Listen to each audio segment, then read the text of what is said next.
Hi there, welcome to my channel. This is Cusp of Beauty Tarot, here to do a multi-level reading for you. This one is for Libra-Scorpio and is for the period of mid-August through mid-September 2020. It's Libra-Scorpio. So glad to be back doing a reading for you. It's very exciting for me. I love it. I hope you're going to enjoy it. And please comment if you have anything to say. Love to get your thoughts. I'd love for you to subscribe if you're not already a subscriber, so you can get updates as they come in. And not just, randomly find me. So, okay, let's get going. I've been shuffling in between each reading, and I will relist the decks I'm using, but my overarching energy for you is Rider-Waite. Okay.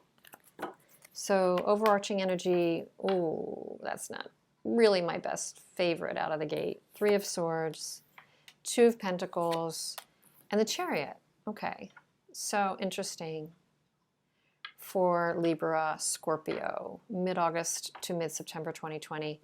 Bottom of the deck is the Ace of Wands.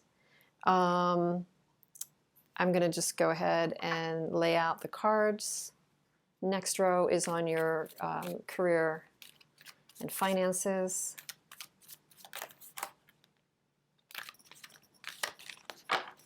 Magician. This is the Tarot de Cristal.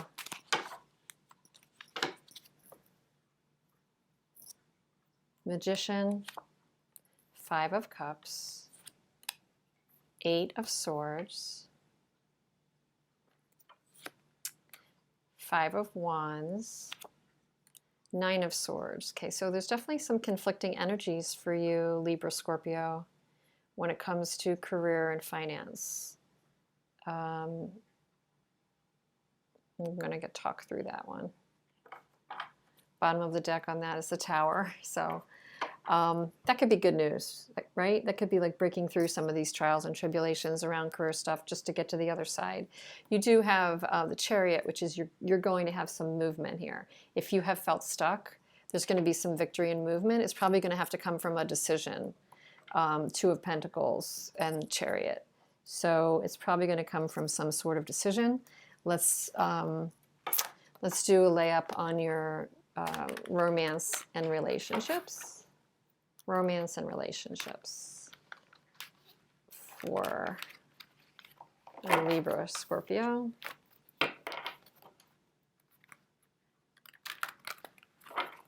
Romance and relationships.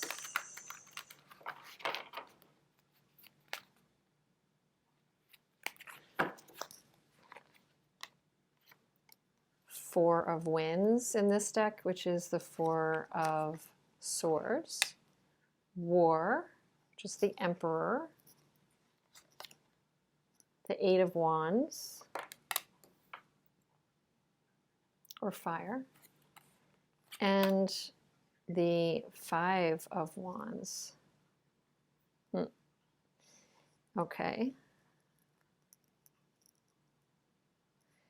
You definitely have some good fire in the belly here this month, Libra Scorpio. And we've got the King of Wands or the King of Swords on the bottom of this one. I'm going to leave that one out. So we're kind of reminded of that.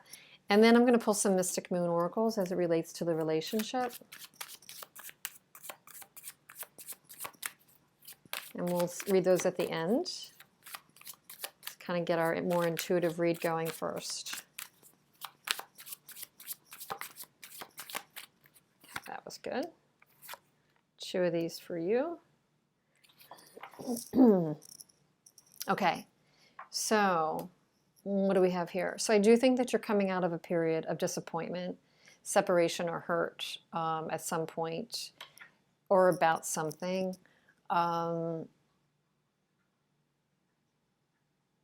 And you're being faced with a decision.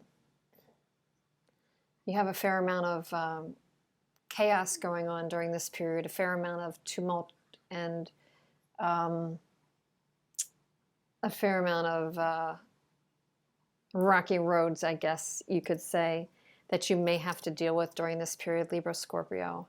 However, there's glimmers of goodness amidst this. And you have what it takes to get through it. You definitely have what it takes to get through it.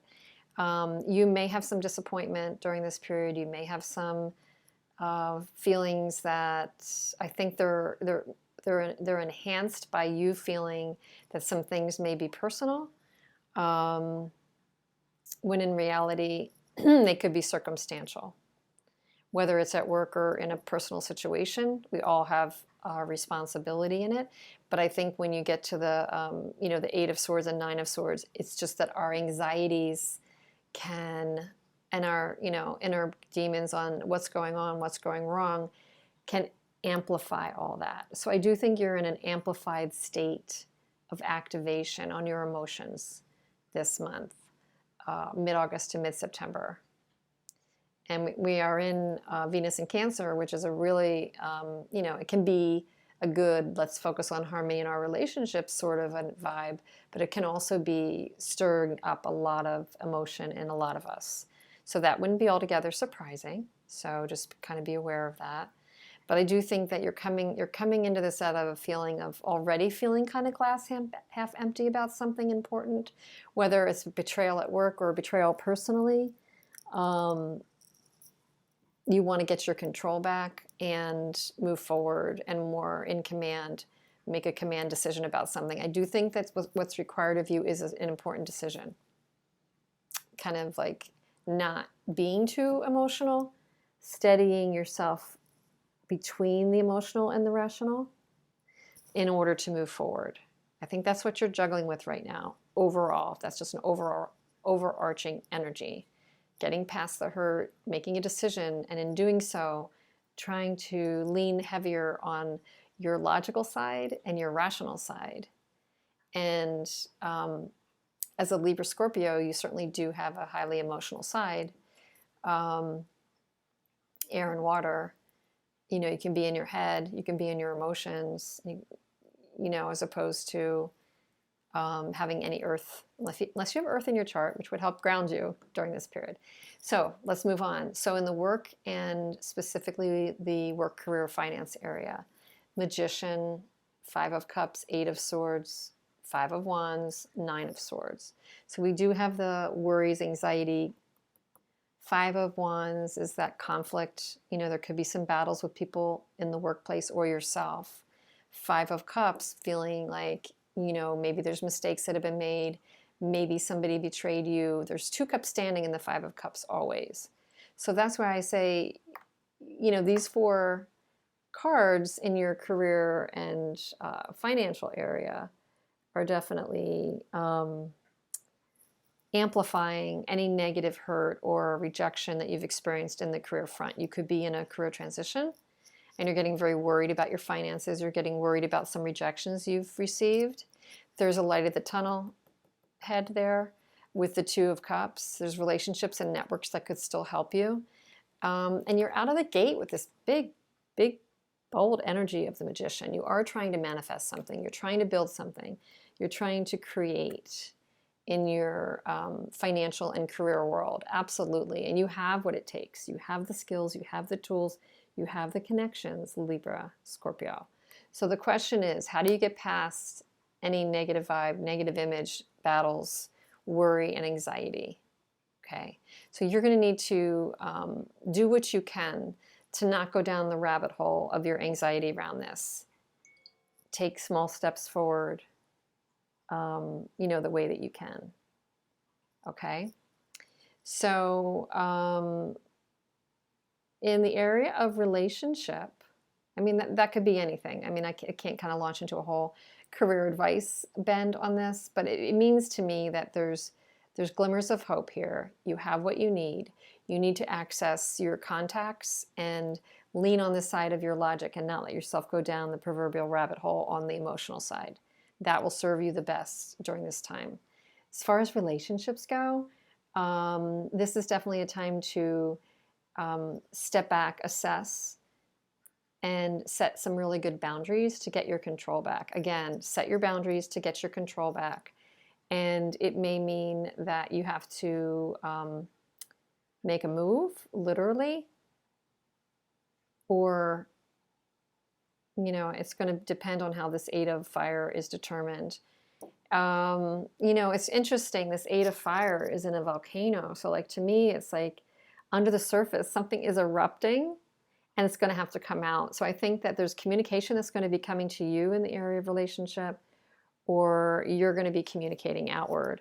Ultimately, the Five of Fire, you know, it could be a little bit contentious at first, but ultimately, well, and I'm a believer that, you know, communication is better than none, and that can't we all kind of either talk it out or sort it out or make a decision about what you need to cut out. King of Swords, and it may hurt in the beginning, Five of Discs, but ultimately it protects you. Again, boundaries, Four of Pentacles. I think there's a big theme here about creating the boundaries from going too emotional, but also creating boundaries from people or things that, you know, just aren't right for you. So there's a soulmate here, and that to me could be somebody that's either good or bad for you. That doesn't mean that's like the ultimate, but there's a soulmate here that is here for a reason. It's kind of inflamed in this like lava earth thing. So you might be hearing from someone. Somebody might be texting, emailing, or writing, or talking. You might be hearing from a soulmate. But again, you're putting up good boundaries. You are with the aim of not just being overly nostalgic, not being overly emotional. And I think that the caution point is about settling. Just because someone might come in or sweet talk or come back and have something to try and reignite something or revisit something, I think that, you know, you have a battle within yourself over this, and you're not going to settle. You're going to look for what serves you. So I really do believe that despite any chaos that you're experiencing, Libra, Scorpio, I believe that at the end of the day, you have your head on your shoulders well, and you're up in the chair riding nobly and erectly, and you've got your arms around those reins, and you're going to rein it in, and you're going to keep balance, make some good decisions. And the key is to get out of your head, to get out of your anxiety. Do what you do to get out of your anxiety, because you're not going to settle. Something in the past was not working here, caused pain, division, and you just kind of over time realized, whether it's a work situation and maybe even a personal situation, or they were somehow connected, you're going to need to kind of divorce yourself a little bit from being overly emotional, make a rational decision, recognize the lessons in this situation, and know that you don't need to settle. You've got a lot to offer, a ton to offer, Libra, Scorpio. And that's when you really ingrain that belief, is when you attract that. And I know you know that. There's many people that are evolved here watching these things and know that. So I don't want to sound condescending. I'm just reinforcing something you already know. So I will leave you with that message. Please let me know what you think. Take good care, and I will talk to you soon.